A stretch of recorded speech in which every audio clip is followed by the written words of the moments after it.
Welcome to Meet the Author, where you can join in on insightful conversations with best-selling and award-winning indie published authors.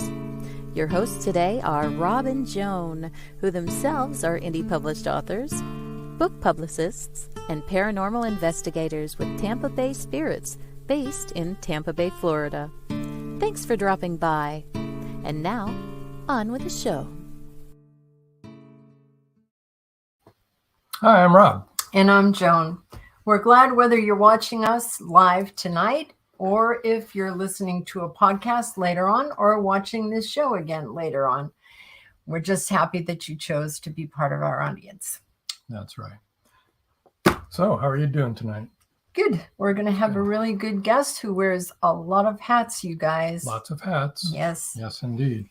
I want to remind everybody right after this show to switch over to Voice of Indie podcast on blogtalkradio.com with Beam Weeks and Stephen Gary G's. And that's every Wednesday right after our show. This week's guest is going to be author Stacy Troilo. I'm sorry, Stacy, if I mispronounced that. She's a writing professor, freelance writer, and an editor. And then episode rewind this Saturday is going to be the Magnolia Bluff Crime Chronicles Reveal Part 1. Oh, again. Fun. That was a crazy night, you guys. Caleb Purtle and C.W. Hawes and Cindy Davis. Awesome. That's at 5:30 p.m. right here, right where you're watching right now. You can catch that episode rewind. And then the next Wednesday, we're going to be traveling again, or gone. We're not going to be available. So we have a pre-recorded show. We're going to be getting ready to have our 14 grandchildren, our 6 children, our 6 children-in-laws. We have to rebuild the house over for Thanksgiving dinner, and I'll be cooking and cooking and cooking. That's right. So we're going to have, we had a visit with Canadian author Douglas Gardam, and the Canadian newspaper, national newspaper, I guess, Globe and Mail is the name of it, I think. They were quoted saying Douglas Gardam is the hardest working Canadian novelist you've never heard of. I guess that's good, right? He is good. So Marjorie Deering says, nice to see you this Wednesday night. Love Wednesdays. Thanks, Marjorie. Hey, Marjorie. We like them too. We're glad you're in the audience. Shall we bring in Yes. CJ? Go ahead. Okay. All right. Our guest tonight is CJ Peterson. Come on in. Hi. Hi, CJ. Welcome to the show. Thank you for having me. Thanks for being on the show. Go ahead and let everybody. Oh, first, let's say hi to Joe. Joe Conjal author says, hey, hi, Rob and Joan. Hi, Joe. We're glad that you're here. Anyway, tell people some of the hats that you wear because you do a lot. I do. I am an author, blogger, podcaster, publisher, and believe it or not, a little bit of a farmer. We have an apiary and an orchard. So just a few hats. Not And a very mama. and a mom and a stepmom. So yeah, just a few. There you go. George Dismuke says, strapped in and ready to watch, which reminds me. Yeah, let's take a moment here, CJ, if you don't mind. No I want problem. to tell everybody, George has some news that he wanted us to make everyone aware of. He's got a new release coming up in January. It's the Siren Hunter. It's part 3 in the Siren Song series. It's going to launch in January, like I said. Advanced sale price is $12. No payment is necessary now, but you can just email him and to get it your name on the list. And you can email him at MayanArt as MayanArtIntl at yahoo.com. And if you couldn't catch that, email us and ask us, and we'll make sure steer you get that it. direction. Yeah. So the photography for that book cover was by Helga Schmidt. Yeah, she's really good. Cover design was by Ashley Byland, and the model is Nadine Dismukes. So congratulations, George, on your new release. there you go. I know. All right, so he's a fellow Texan. Yeah, there you go. Down there in Texas, a lot of good things coming from Texas. There are tons of good things. I know. I mean, everything's bigger and better in Texas. I mean, you just can't beat it. There you go. That's what they say. True. Well, in the world. We're from Florida, so actually I'm not prejudiced towards Florida because neither one of us was originally from here anyway. Texas can have bigger hurricanes. It's okay with us. Oh, geez. Well, actually, you guys unfortunately have been getting hit this year. Unfortunately, we have. But if you would like to have the bigger ones, that's 6 weeks to the day after E.N., we got another one. Yeah. Well, and our son lost his house in the first one. I mean, it's still standing, but they have to tear everything out. And then the second one hit, and we were like, but it didn't flood the second time, so that was good. I used to be a catastrophe adjuster, so I keep a really good pulse on the weather wherever it's hitting. Force of habit, but there you go. There you go. Yeah. So CJ, how did you get steered in the direction of writing and publishing and all the things associated with what you do? Well, like most authors, I started as one of those little kids who used to read under the sheet at night with the flashlight, and get in trouble, go to sleep. No, I'm finishing the last chapter, and it's 3:00 in the morning. So, you always, I'm an ADD and an OCD kid. So I've kind of got that battle going on inside me anyway. So trying to keep stuff straight is a treat. It's fun. But I learned to work with it. However, my childhood wasn't great. So as a form of escape, I used to write stories because that left me in control of the narration of the storyline. And I just did it as an escape. And then when my husband and I got married, I read one of them to him, and he's like, no, you need to publish these. And it's kind of like, well, I wrote them for me. I don't know. I really don't want to put them out there. And he says, no, you really need to publish these. People need to read what's in these books. So God and I made a deal that we would publish them, and he would get them in the hands of those who need them and the messages that are in the stories. And it's turned really well. A lot of my novels, a portion of the proceeds go to charities. So it allows me to give back while, I'm still getting stories out, and people love it. Well, okay, let me rephrase it. People either love them or they hate them. There really is no in between. And I'm okay with that. But there really is either they love them or they hate them. And I'm like, you know what? If you hate it, it's not for you. But I've gotten a lot of really positive feedback on them. And the Team A.N.G.E.L series was the first series, which consists. Which one is the Team A.N.G.E.L.s? Let's see. That includes the Grace Restored series. Okay, here it is. Grace Restored series. The Holy Flame Trilogy. Here's the Holy Flame Trilogy. Wait a minute. Got to get rid of one and put up the other.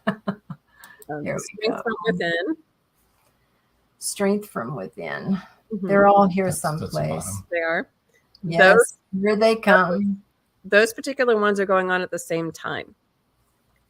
And then there's a 20-year jump into the Divine Legacy series.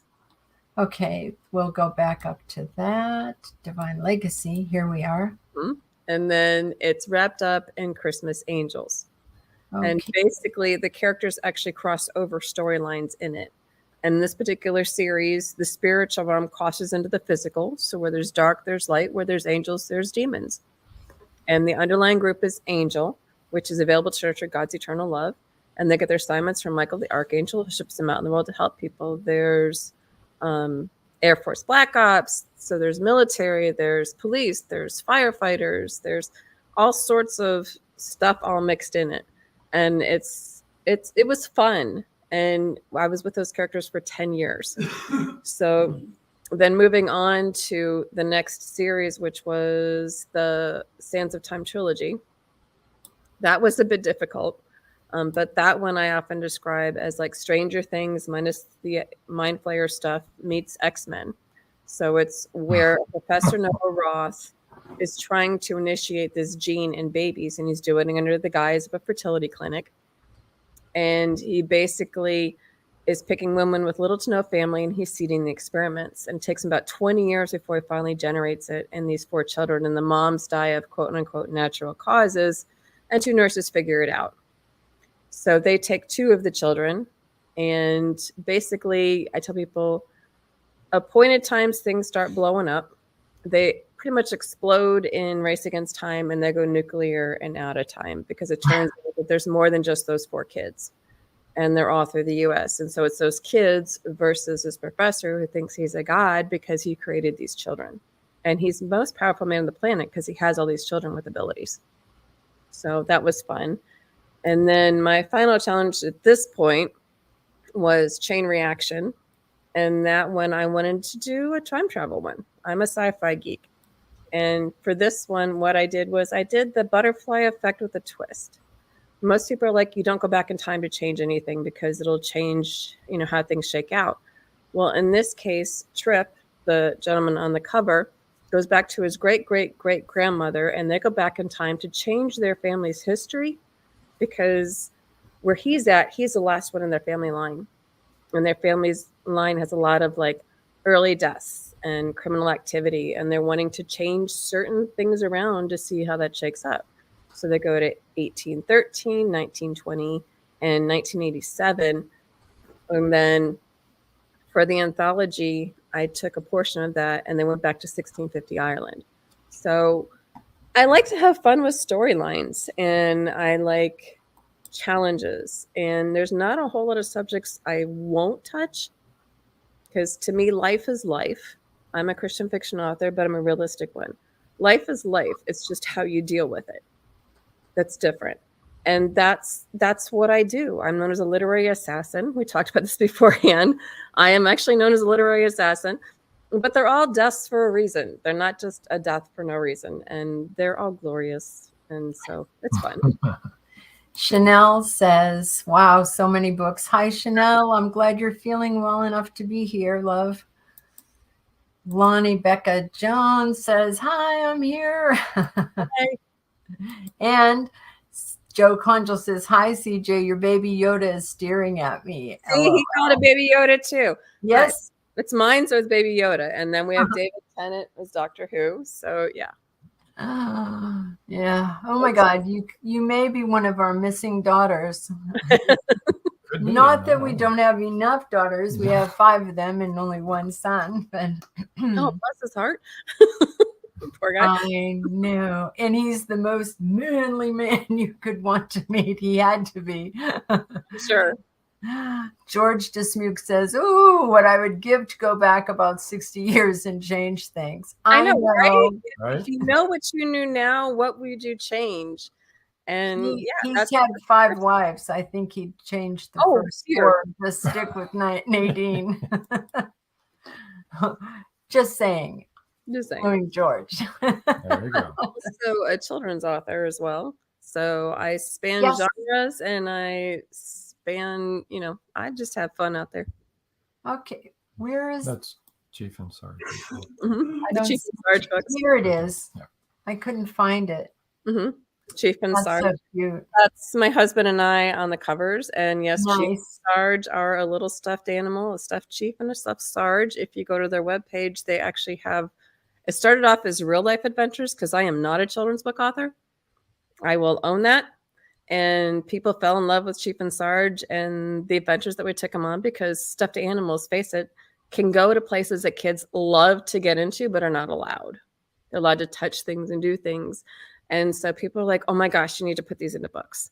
And I'm like, but I'm a big people book author. I'm like, how in the world am I going to write little people books? And like, just do the adventures. So for like the first one with cruising, we literally took them on 2 cruises. They have a little box they sleep in. Guys in the back. I carry them around in a backpack, which is in the book. We do a safety page in each one. And then there's fun facts in the back for, the older family members. One family told me that they use them as trivia questions at the table. Nice. Cool. Excellent. Mm-hmm. Lonnie Becca Jones says cute. And George Desmuke says true. Number 3 would be erased from my history, which is the horrible Deborah. Deborah. No. Yeah, I've been part of an online multiplayer dragon game for 13 years, and I named one of the dragons Deborah in his honor. I bet you'll love that. Yes, I believe so. Mm-hmm. Yeah. Well, everything that you talk about is so much what our family does. We even do D&D campaigns, which with the size family that we have can last quite a long time. Takes a long time to go very short distance. Yes. I did that in high school. I was a half elf, so I get it. I'm a half elf. There's a friend that's trying to get me to kind of participate and join in on her Monday night when she does it on Twitch. Yeah. In your spare time. In your spare time. Yeah. I mean, when you're not publishing, writing, podcasting, or blogging. And I wasn't always all of that up until Divine Legacy series, which remember I said that spanned 10 years. So about the first 8, was it 7 or 8 years? I was just an author, and I was happy just being an author. But when the Divine Legacy series, actually the first book came out, I actually went septic in 2016. And I was full kidney, full liver, 50% cardiac failure. And I died on the table. But God said, I'm not done with you yet. So I'm like, okay, he's giving me another shot. I'm going to go and I'm going to push through and I'm going to run with it. So the Divine Legacy series is a multi-award winning series. So, had I died then, that wouldn't have come out. The Sands of Time trilogy wouldn't have come out. The Chain Reaction wouldn't come out. The one I'm working on wouldn't come out. But I decided to take that and just run with it. So my husband and I moved to a little 5-acre farm that we have in Lufkin. And I started the Journey is Real blog, which is basically, it's taking our 5-acre farm from ground zero to fully functioning, self-sustaining. And so I share our joys and our successes and our failures. And, I share everything. And people get to learn from it. And I do life applications with some of those lessons. And then the next thing that came out was my sister decided, she's also an author. It's L.M. Mann. And she had her first book come out in 2015. I finally kicked her in the tail and told her, go for it. And so she has several books out as well. And she says, we could actually just do this ourselves. And I'm like, I don't want to. She's like, no, we can really do it ourselves. So we started Sisters Press. And initially we started because we started seeing like some indie authors. Let's face it, we need to cut corners, or we feel we need to cut corners. So sometimes they cut it in the editing, sometimes they cut it in the cover, and it shows very badly on the indie community as a whole. So we wanted to put out quality books with quality covers. The editing is good. And we wanted family friendly. My mom passed in 2021. She was an 87-year-old Southern Belle. And so that was going to be our line. If she could read it and not blush, we were good. It didn't necessarily have to be Christian, just a clean enough read that she wouldn't blush. So like my books are the limit on violence is what I tell people. That's usually where the bar stops because mine get kind of violent.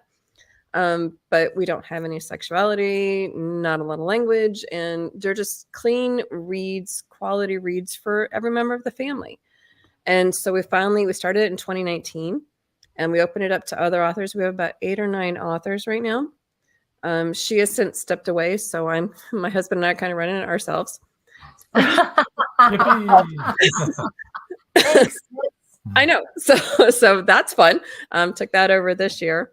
So that's and then also this year I started working with Lone Star Literary Life, and I'm one of their book bloggers. So I started what's called the Shelf Life blog. I also do some things on my own where I will review books. I'll interview authors. So there's tons of things on there. And I try to at least get something on there once a week for that one. And that's been fun. I get paid to read books. It's great. It's fun. I get tons of exposure. And then last year, my friend Mike and I, Michael Scott Clifton, he's another author, we started Book World Podcast, which is Book World: The Great Escape, because there's a lot of podcasts out there. We wanted, when you go and you want to talk to authors and you kind of want to know a lot of the questions, it's like, you know what, let's just put it all out there, because let's face it, not just readers, but authors want to know some of those questions. Yeah. So that's what we did. And we kind of gear it more toward the author world, but to readers as well, if they want to know some of the behind the scenes. And when we interview authors, we interview topically. So what is your genre? How does it differ from somebody else's? If somebody who wants to write this, what's the first step? Where do they go from it? Today we did one, it's at 1:00 on Wednesdays. We did one on holiday advertising, because authors sometimes don't even know how to get it out there. What do they start? So we're doing a publishing one on the 30th of November and the 1st of December. How to avoid pitfalls. Where do you start? What does it entail? And so we have fun with that one. And then we're going on year 2. It'll be 2 years in April for the Con Hour, which was started by Greg Kelso. And he grabbed Amy Ravichandran as a co-host. And I think me in May of not last year, but the year before. And that was everything Comic-Con related. We get to interview tons of people, go to Comic-Cons, on the media pass. It's great. We get to do things like Thanksgiving weekend. We're going to Celtic Christmas weekend for Texas Ren Fest. And we get to go in, we get to interview people, take pictures, just have a lot of fun, and let everybody see what Comic-Cons are like, or the Ren Fests, or Terror Fest, or just all sorts of fun out there. We just enjoy it. And you get to know a lot of people too when you go to Comic-Cons. But one last comment from George. He says, "LOL, Dragon. Thank you, Joan. You get a star on your Mother Goose chart." Perfect. Well, and one of the things I did, my 50th birthday, HeroCon. Have you ever been to HeroCon in Charlotte? No, I kind of stay in Texas at the moment. Thank you. It's fun. Marjorie Deering says, "I'm getting worn out just listening to all you do, CJ." I know. That's what I was thinking too. We're going to have to take a break and get a word from our sponsors, which you are one of our sponsors. So hang on, everybody. When we get back, we're going to talk some more. And here we go. Welcome to Magnolia Bluff, Texas, a small town in the heart of the Texas Hill Country near Burnett Reservoir. A town where everyone's business is discussed at the local coffee shop. A town where neighbors look out for each other. A town not insulated from murder and mayhem. Which begs these questions. Who is responsible for breaking into quaint Victorian homes? And how are poodles, ghosts, drug cartels, and a Ponzi scheme connected with a serial killer? Caroline McCluskey, the town's librarian, catalogs books using the Dewey Decimal System. When a black and white poodle puppy arrives unannounced, she calls him Dewey. Now, Caroline must catalog events to identify a serial killer in her town. Pick up your copy of the Dewey Decimal Dilemma, now available on Amazon. They thought the siren was dead. In the novel, Siren Song, by author George Dismukes. James Harmon shot her twice. Several people saw her dead body sinking slowly into the abyss. But now, in Siren Song 2, evidence suggests that she may still be alive. She killed that boatload of people. It was her! And she's just getting started! A.N.G.E.L, that's impossible. The cold chill up my spine tells me it's not impossible. We've got to start all over again. And this time, do it right. Siren Song 2. The story continues. Available on Amazon, Barnes & Noble, and many other bookseller websites. Get your copy today. At Indie Book Source, you can shop by genre or by author, and you will be buying direct from the author's main purchase link. We offer hundreds of titles in formats that include ebooks, paperback, hardbound, and audiobook. Support an indie author. Visit indiebooksource.com today. And we're back. And Lonnie Becca Jones said, that looks good. Not sure which book we were referring to, but they all look good. So, and then Lonnie Becca Jones said, yes, George, this is a good book. So, yeah. So I was going to say, with the Comic-Cons and getting to know people, I just turned 50 this year. So in June, I got to meet, we have like that top 10 group of people that you've always wanted to meet.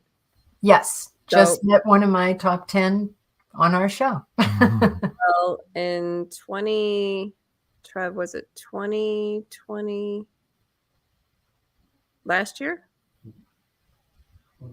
2021, I was a handler for Kevin Sorbo. That was my number 5. And then for my 50th birthday, just in last June, I met my number 1, which was Sean Astin. I got to do the Dallas Fan Days or Fan Expo Dallas, and I got to meet him. So that was like my super highlight of my 50th birthday. And I told him, I said, it took me 50 years. I had broken one ankle and sprained the other in May. I said, I braved that and driving 3 hours into Dallas traffic to meet you. And he goes, so basically, he's a really cool guy. He's like, so basically you've been to Mordor and now we're sitting in the Shire drinking ale. And I'm like, yes. You're number 1 and he's really cool. It's really awesome. And then also I got my autograph from my number 3, which was Michael Shanks from Stargate. Oh, yeah. Oh, my gosh. Yeah. Now, see, our daughter used to write for magazines and so she got all the press passes to go to all the Comic-Cons. And so she got to know a lot of those people. Joe Malozzi, I don't know if you know him, producer of Stargate. No. Oh my gosh, that would have been so cool. That's I have all those. And she ran David Hewitt's. He used to have a fan thing. Yeah, and she ran that for him. So, and she knows Jason Momoa. She knows all of the Stargate people. And so I could be in heaven. Like Richard Dean Anderson from MacGyver on his RDA to his fans. RDA, we love him. So yeah, that's fun. I'm also a speaker. I know that's on the list down there too. I've done writing conferences. As a matter of fact, I have one in June or July up in Pennsylvania. I get to speak at for a week. So Pennsylvania. Wow. Have you watched The Rings of Power? We did talk about this. Yes. Oh my gosh, wasn't that so good? Yep. I'm not going to say what's going on, but yes. Oh my gosh, you guys, if you like Lord of the Rings, you've got to see The Power of the Rings because the pageantry is amazing. The cost of The Rings of Power. The storyline is, I love it. Anyway, I love it. And Becca says, I meant the first commercial looks really good. It does. Because then she said, was that it's really good because she's already read it. Yes. Magnolia series? That the Magnolia series? Is that what that was? Yes. It was it was Linda Pirtle's book from Magnolia series. I used to be with the Underground Authors. I was with their first book. That's how I know Caleb and Linda and Rox and that whole group, CW. The whole group. Great. But yeah, group. no, I have all of their books. I've gotten to CWs. I haven't gotten very far in them because I'm doing other books. But no, they're a great group of authors. Totally recommend it. When they come up with this idea, I'm like, I couldn't wrap my brain around it. I'm like, I don't know how you're gonna do this, but have fun. It's so good. And Joe Conjal is in the audience tonight, and he's just joined them. And so he's going to be writing for the second series, which will come out, Linda starts in February. Linda starts in February. So the second series is coming out soon. Yeah. They're an awesome group of authors. They are. That's a great see, where basically we took a picture that's on the cover, and everybody had to write a short story that somehow connected to that ship, to that boat. So it was a pretty cool idea. Yeah. Writers groups are a great idea. And they're all wonderful, wonderful authors. Definitely. You should. Let me. I don't know what you're going to say, but you should. Sure, why not? Go for it. I should let people know where they can find you. I knew that's where you were going. Hold on to your hats and glasses, people, because it's a lot. All right. Her website is cjpetersonwrites.com. I'm going to spell this out once. CJPETERSON. You know how to write. Writes, and the word writes. Yes, the word writes. WRITES, that kind of writes. And then Texas Sisters Press. Yeah, we didn't think that went through with all the S's. And it's I had a sounds like Gollum. I had a teacher in high school that would have been saying, "You sound like a snake. Stop saying it." My precious. My TEXASSISTERPRESS.com. That's their publishing website. Facebook, you can find her at author ESSCJ. Authoress. Got it. Authoress CJ, like CJ Peters. Okay. Twitter is authoress underscore CJ. There's a reason why I'm pausing there. You'll see in a minute. Instagram is authoress underscore CJ. However, LinkedIn is authoress -CJ or dash, however you want to say it. All right. Well, we're not done. You can always just go to the website because they're all over there. You can just click on the little icons and they'll take you. If you get the website down, you're golden. You're good to go. YouTube is CJ Peterson. Thank you. And let's go ahead and get the book giveaway going. Okay. Let's get her email up here. Let's do podcast here first. I did that already earlier in the show. Yeah. But Where I'll was do it I? again. Is it not watching? Apparently not watching. It was on this show, right? Okay. Yeah, you get to read the email. Oh, yeah. Okay, here we go. The email is cjpetersonwrites@yahoo.com, and the book giveaway is the first person to email cjpetersonwrites@yahoo.com will win an ebook copy of the Sands of Time trilogy. All three books. All three books. All three books. But one person will get all three. One lucky person. Go ahead and you better start typing fast. That's all. That was a fun series. I liked that one. Okay. All right. We're caught up with that. Caught up with everything. What's funny though is if you go to the site, I am pretty much everywhere. If there's a social media, I'm there. So you just click on whatever the icon is that you want to do, and I'm there. I think some of our grandchildren are on Discord. Are you there? Yep. No, I'm there. We're not on Discord or TikTok. We have trouble keeping up with the ones we have. have. I'm on TikTok, Pinterest, Discord, YouTube, Gab, Parler. I'm on, Goodreads. I'm on, obviously, Amazon. I'm pretty much okay. See, this is what happened. when I first started publishing, about a year after I started, I was invited to an indie author day to speak.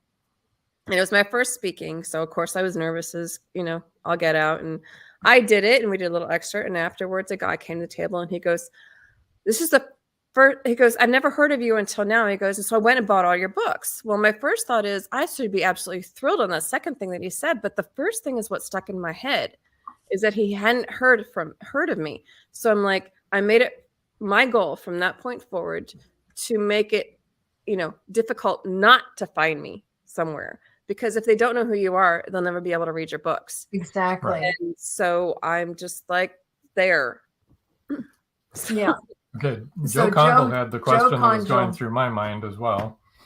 He says, do you manage all those sites yourself? That's a lot of work. And it is a lot of work. I do. And I manage Texas Sisters Press's website, and I do my own website. I do all the graphics.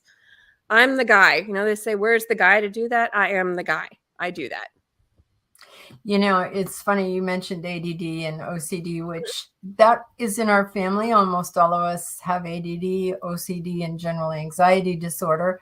Mm-hmm. And we're always saying, thank you, OCD, or thank you, ADD, because that's why you can do all the things that you can do. Exactly. There's usually two types of writers, I tell people. There's usually planners and pantsers. I am a full-bore pantser, which a pantser is literally sit down and write by the seat of your pants. That's why they call it Lie by the seat of your pants. I literally sit down, pray, and type. So when I was doing like the Team A.N.G.E.L series, I had 3 pages of notes, and that was literally for the characters for all 12 books. That was it. There's just a list of the characters, the characteristics. That was it. And so I worked with the gentleman for our youth group because I was a youth group leader for 18 years. And so one day we taught a class on actually writing. And he sent me this 21 pages of just character arcs. And I'm like, you want to give a pantser hives? Or, stick them in a room with a planner. So we went in there and we're trying to explain the difference. And I put down the 21 pages. I said, this is for one book. And that's just the character arcs. That's not even the outline. I said, and these 3 pages of notes is for 12 books. I said, this is the difference between a planner and a pantser. And so it's like, I can keep things spinning in my brain. That's the ADD part. But the OCD part makes sure that everything falls into line. Exactly. Learn to work with it instead of fighting against it. It can be a beautiful thing. It's a creative mess, but it's an organized mess. It's kind of like organized chaos. So. Yeah. So, Linda is definitely a plotter. Mm-hmm. She does. I have a friend, Jana Morrow, and she is like a planner to the nth degree. She has Post-it notes that are color-coded. And I'm just like, ooh, they give me hives. Like, Jan Roms does that. Yeah, Jan Roms does too. Yeah. Jan Roms does that too. She works off of a huge storyboard and has all kinds of notes. That would really literally drive me insane. It would be too. I'm like, I feel so boxed in. And when Strength from Within was my very first book. And so, of course, everybody has that first book that they want to hide in a drawer. And I'm like, I can't, because the characters, that's part of the ones where the characters cross over into the other storylines. Yeah. So instead of hiding it, I rewrote it. I wrote the Sands of Time trilogy in literally about a month and a half. For rewriting the Sands or the Strength from Within, it took me 6 months because it was just torture. Because I knew I had to stick to certain things within the storyline because it flowed over to the other storylines. It was brutal. It was, not good. Speaking of brutal, it's time to take another little break. And so everybody sit tight. Don't go away. We've got a whole much more to talk about. Another word from our sponsors.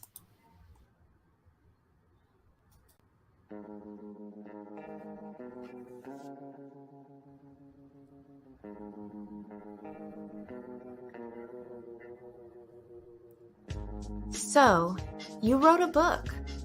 What now?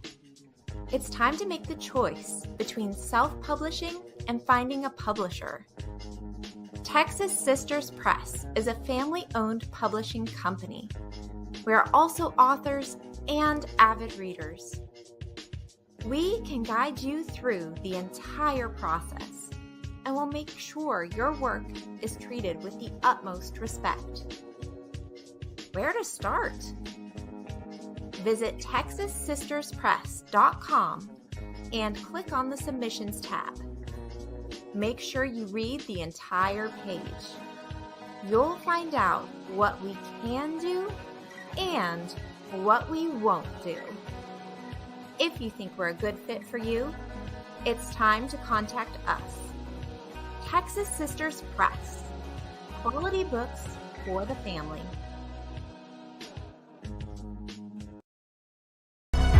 Madison Jackson loved being a cop.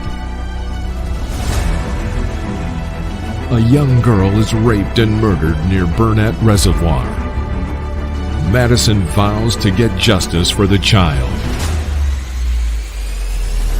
Madison travels to the heart of Mexican cartel country. She is kidnapped, tortured. Will Madison ever make it home?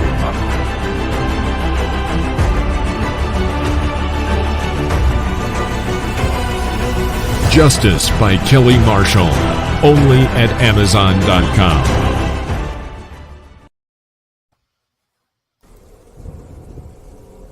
Many secrets are hidden within the darkness of the jungle. Behold, this one about a man, a woman, a black jaguar, and an ancient Maya legend. Two Faces of the Jaguar is a novel by George Dismukes that will take you deep into the jungle and capture your imagination until the last word. Two Faces of the Jaguar is book one of a trilogy. Two Faces of the Jaguar, where only the adventurous dare to read. Two Faces of the Jaguar, The Lost City, and The Jaguar's Quest are available on Amazon.com, Barnes & Noble, and many other bookseller websites. Two Faces of the Jaguar, the book people are talking about. Get your copy today.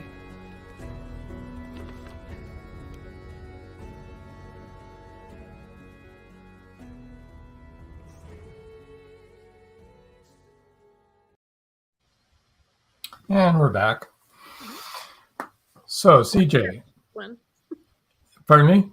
I like that first commercial. Yeah, that was pretty good. Yeah. What is your favorite hat? Oh, that's What do you enjoy? What do you enjoy the most? It's like asking favorite. My first love is always writing, though.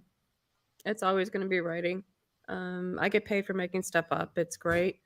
I enjoy bringing joy, and I enjoy making people think. Sometimes it changes people's perspective. One person called the Holy Flame Trilogy a spiritual reality check. You know, if I can get you to laugh and cry in the same book, then I have hit your core and I've done my goal.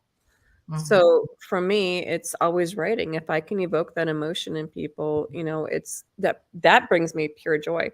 I have some people that will read the books and they'll message me as they're reading. I can't believe you did this. Are you serious? I'm here right now. And I'm just like, yep, I know where you're going. Just hold on. It'll get worse. Just, you know, keep going. Just hold on, right? So for me, it's more the writing. So what's in the works for writing? Okay. So the next book I'm working on is called Tested by Fire. And it's basically where a fire marshal falls in love with an arsonist. I love creating that moral dilemma. It's before he knew she was the arsonist, and the arsonist is a she, which is another twist that normally doesn't happen either. And so it's like, that's unique for me. And so I like to write characters that, you know, go through it all, you know, and they come out in the end. And so, yeah, that's my next challenge. Good. It's good to see people go through things, you know, and come out the other end. Because the only way you get to the end is to go through. So people are like, you remember that question, if you could change, you know, if you could go back, what would you change now? The time travel. Yeah. But for me, there was a stint in there where I had I was a domestic violence survivor from. And so they're like, well, would you change that? Honestly, I wouldn't. I wouldn't change anything I've gone through in life, because that made me who I am today. Without that experience, I wouldn't be who I am. I wouldn't be where I am. I might not have my husband, So for me, the experiences in life allow us to grow, and they challenge us and they change us in even the most horrific things that we go through. We go through it for a reason. So, for example, the domestic violence situation, a portion of the proceeds from Grace Restored series goes to Hope Store, domestic violence shelter in Plano. I'm giving back to them because they helped me, and in turn, they're helping others. So it's like, when you can take stuff that is a tragedy and turn it into something positive, then and potentially help somebody else, and people can get help even just reading the books, to me, that's a win-win.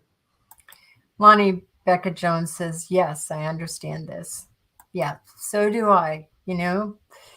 All things work together for good, and that's the truth. And the Apostle Paul also said that he was not ashamed of his past. And I think that that's very true. I mean, he used to, assassinate Christians, and he wasn't ashamed of it because of what he learned through it and what he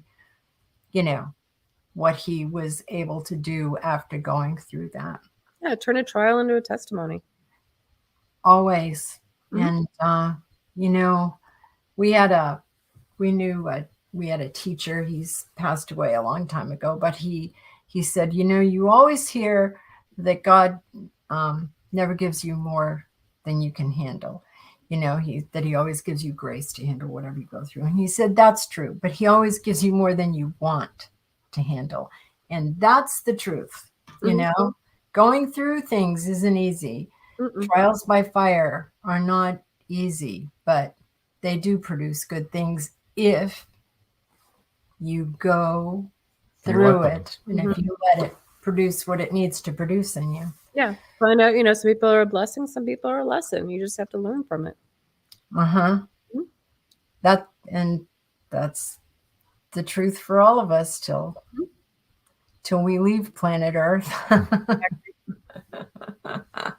We're gonna keep learning, hopefully. But yeah, it just triggers another story. It's all good, So Marjorie Daring says, I see you chose to use C.J. Peterson on all your books rather than using a different pen name on your children's books. Has that been a plus or a negative, or isn't that even an issue? It's not really an issue, because my tagline is, while the stories are fiction, the journey is real. So basically, if you look at everything is threaded by the journey. Everything that I do, all the between the blogs, the podcasts, the publishing, everything is a journey. And for me, it's about the journey. And because I branded that way, everybody knows it's a journey. And generally speaking, I brand to me the author. However, when it did come to Chief and Sarge, they do have their own handles. They have their own social media. Chief and Sarge have their own. So, it is a little bit of a distinction. But I had a friend when I first started writing. She was a romance author, and she was starting to journey into the paranormal romance. And she said to me, she goes, because I'm normally a romance author, I'm thinking about writing a new pen name. And I said, why would you do that? And she said, because it's a different genre. I said, do actors, when they change genre, change their names? No. So why do we have to pigeon an author in a specific genre? Now, if it was something like going from erotica to children's books, yes, I wholeheartedly recommend it. Might be a good idea. Want to put the wall up there. Yeah. But I am a Christian fiction author. And so that's not a huge bridge to gap between Christian fiction author to children's author, because it's still in the clean reads category. So for me, it's not a problem. But I told her, I said, why would we pigeonhole authors and not actors? Don't pigeonhole yourself. I said, plus you're going to have to start branding all over again. That's your branding. that takes a long time. That It branding, does. you shouldn't change it. I And agree. going to social media and, starting all over That's again. right. And then you got to remember, who am I in this part? Who am I at this show? I said, Wordsworth, I'm like, you know what? It's all there. That's who I am. Mm-hmm. I agree. Because it is all of, you do have to get out there. Like you said, you decided to be all over social media. And I think that that's one of the most daunting things for new authors is the self-promotion, because we've all been taught to be, humble, or most of us have been anyway.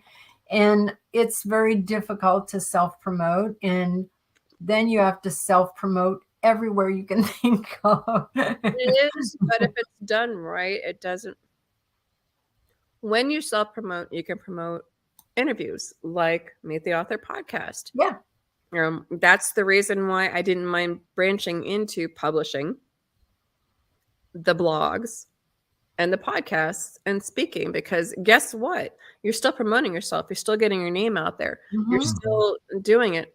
If you only write, like my sister has done one book for middle grade readers. The rest of hers are for the younger crew.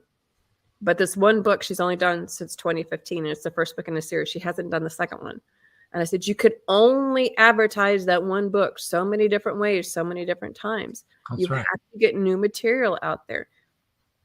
And when you do that, it doesn't make it seem that bad. And then also, people want to get to know the author. Yes. More than their books. Yes. So when they get to know you, they get to know, okay, well, I might connect with her here, or connect with her there, or connect with him there, or connect with her there. For my newsletters, I do an every other week newsletter. It's every other Friday. This Friday is when it's coming out next. It's every other Friday. And the last section, I do what's called the Treehouse question. And it's where they get to ask me a question. It's an icebreaker question. I have to answer it. Sometimes they're cruel. Like, name one treat. If you could have it for the rest of your life, what would it be? And I have to come down to one treat. But, sometimes they're fun. And it lets people get to know me on a different level. And when they hit reply, they can answer it for themselves, and I get to know them as well. And I like that bridge. Yes, that's exactly why we did this for podcast. your newsletter, they can sign up, listeners can sign up on your website, right? Definitely. Yep. Okay. We have some comments here. First, a nice one. Casey Rose says, one of my favorite authors. They are all nice. All right, guys. Don't be worried. Yes. Now some really bad ones. No. Marjorie Daring said, good point, CJ. Using a different pen name for different genres is recommended by a lot of people. But to me, it seems like dumping your readers and starting all over again. Exactly, Marjorie. Why would you dump your readers? That's really the truth. Lonnie Becca Jones says, I have a pen name for my children's book. My author name is Becca L. Jones, but my pen name for my children's book is Tutu B. Jones. And the reason I did that is my children's books are true stories about my grandparents, and they are dedicated to my grandkids for them. And Tutu is Hawaiian, where I lived for 20 years, means grandma in Hawaiian. So that's why I decided for a pen name. Stephen King had a pen name. Dr. Seuss had a pen name. He certainly did, which would be Dr. Seuss. Had a pen name. And both of them hardly had any sales on their books that they, wait a minute, there must be a second part. Oh, yeah, I get it. Yeah. Hardly any sales. They had a lot of sales. Yep. But it's like when you go to start it and you do that, a lot of times authors will start a social media for like a specific series. That series is usually limited unless you're planning on spanning it for like years. So it's like they have to start a new one with that series. They have a new one with another series. They have a new one with another one. That's a huge mistake that authors make. But if they bring it to themselves, then it makes life a little bit easier. So like I said, I wrote originally Big People books. I call my husband Super Hubby. So Super Hubby is a 24 and a half year Navy vet. He was a corpsman. And he's in the Chief and Sarge books with me. Like I said, we were on the cover, so people know him as Super Hubby. And it gets kind of bad because Peterson is my maiden name, so they call him, Trevor Peterson, and it's like, no, that's not his name. But but that's what they know me by. So it's like, however you brand yourself, that will dictate how, you're going to name yourself. In other words, like I said, if it's just your, flipping genres, I'm a multi-genre author. I know a lot of multi-genre authors. As long as you're not doing something directly in conflict, like an erotica to a children's author, it's okay to use the same name. If you're doing something like this lady's doing, honoring, her grandparents, that's totally up to you. Go for it. It does get tricky because I know some authors who have like 3 and 4 pen names because they felt they needed to change when they change genres, and keeping them straight is like, who am I talking to? And they're like, oh, wait, who are you talking to? I can't imagine that it kind of fractures your brain a little bit. I'm that OCD and ADD. I don't know that I could comprehend that too easily. Yeah. And like you said, it's writer's choice. Mm-hmm. Definitely. Totally. Each one of us has to do the best that we can do, right? If you can keep it straight, go for it. But I have so many other hats on, keeping my name straight. I'm lucky if I remember it in the morning, so I'm good. Marjorie Deering said, split personalities. Yeah. Exactly. So we touched on it earlier. You have a podcast. Mm-hmm. Tell everybody where. Two podcasts. Tell everybody where and how they can watch. Okay. Well, the easiest way, honestly, is to go to my website because everything is there across the top. The blogs are there, the podcasts are there, the books are there. Even Texas Sisters Press has a page there, and we'll send you to Texas Sisters Press. All my social medias are there. But under the podcast, Book World: The Great Escape is on Wednesdays at 1. If you click on the little podcast link at the top, you'll see a drop down. And you're going to see Book World: The Great Escape as well as the Con Hour. The Con Hour is every Tuesday at 11. As well as another live one later. Both of them are live broadcasts, so it gets kind of fun. And those are Central Time in the U.S. Correct, Central Time in the U.S. Definitely. Okay. Yeah, that gets kind of fun and trying to figure out the time zones. Yeah, Central it does. And we have people in New Zealand that watch this show and listen to this podcast. So, yeah, awesome. And all over the place. All the links are listed. So if you're in a time zone where you're not up at 1 o'clock on Central Time, that's okay. You can listen to it or you can watch it on my YouTube channel. Exactly. There you go. YouTube has done something funny that I just saw today that they've changed from last week, where the live ones have their own tab. So yes, they do. That, and I don't like it because it doesn't look like there's been activity on there. No, it's all separate. Yeah. Click on the live to find the live ones. And past live shows and past lives. Past lives. Yeah. But the easiest way, honestly, is to go to my cjpetersonwrites.com, click on whichever podcast you want. All the links are on there, and just subscribe to whichever one you use the most, whichever one you utilize. Yeah. Mm-hmm. Sounds good. That's why we've got the website up there, folks, so you can take a look at it, and then you can find all the things that CJ is doing. Yep. If you're interested in a speaker, I even have a page for speaking, and I have, I think, about a dozen already ready to go. And if it's not on there, let me know, and I'll figure it out. I'm sure you have a link on there for the Texas Sisters Press as well. So it does. You just go to the one place, and they're interconnected. So. Yeah. Yep.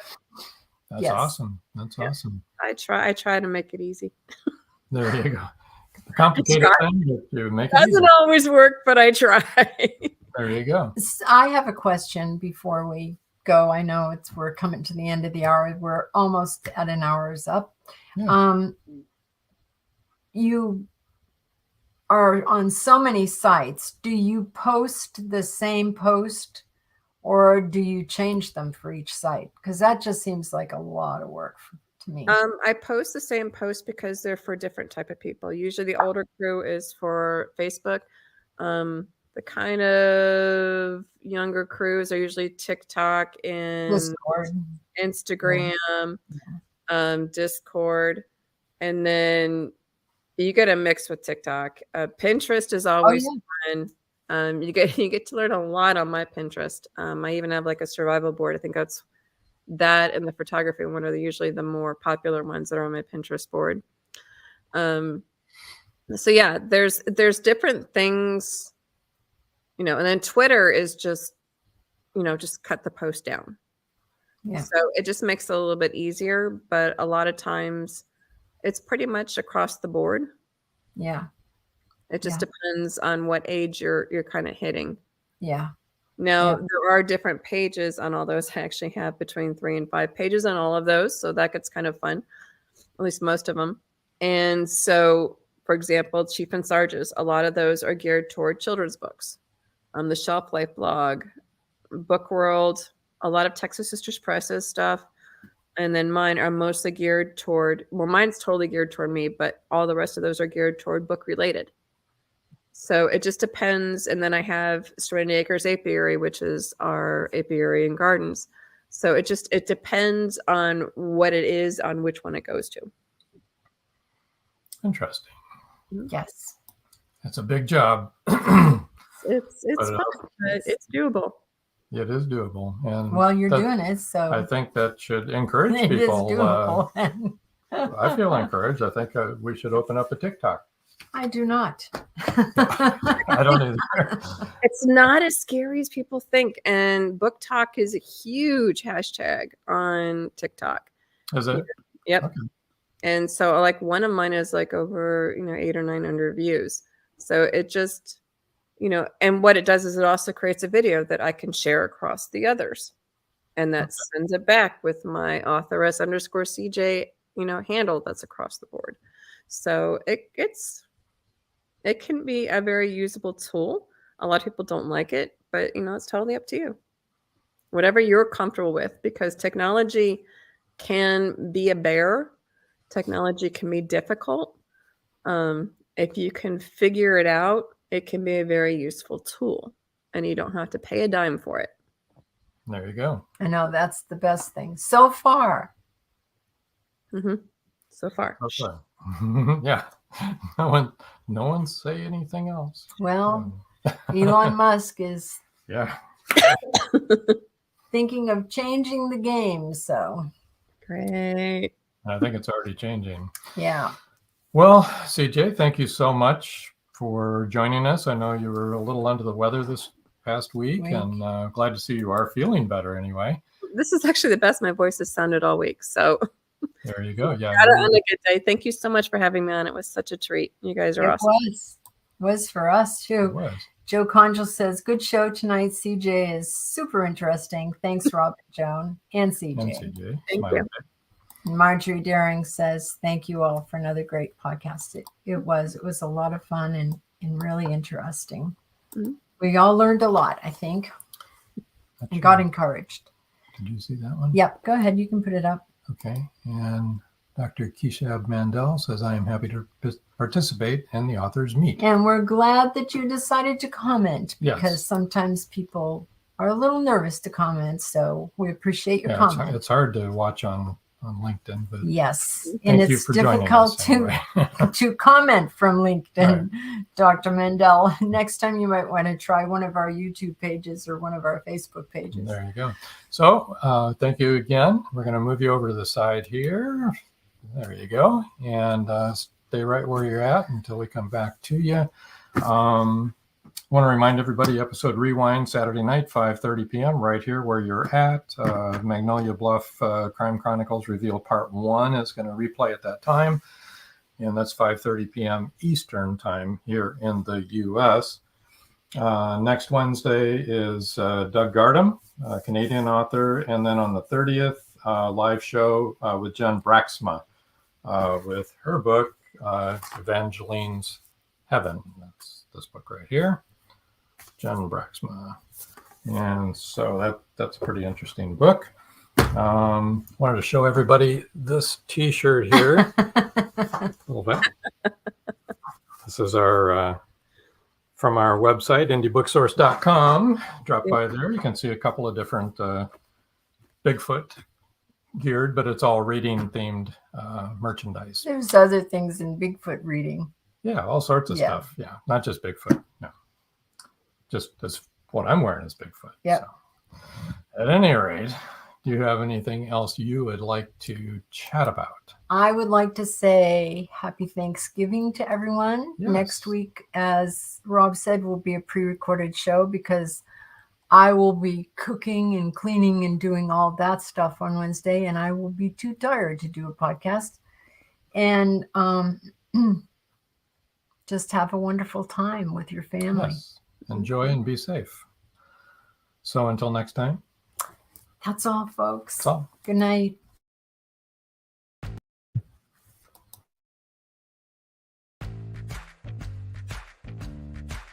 Live every Wednesday, your Voice of Indie hosts Beam Weeks and Stephen G.S. welcome authors, musicians, publishing industry pros, artists, and assorted creative guests for an exciting interactive hour. Call in during the show or post questions and comments on Twitter for responses in real time. Meet your favorite indie creators, learn inside tips, network, and promote your work. The link for each week's show is pinned on Twitter atop @VoiceOfIndie. And you can receive the link every Wednesday morning in your inbox by subscribing to our newsletter at freshinkgroup.com. Check out Voice of Indie every Wednesday on Blog Talk Radio and catch hundreds of episodes archived everywhere from our websites to our YouTube channel and Spotify.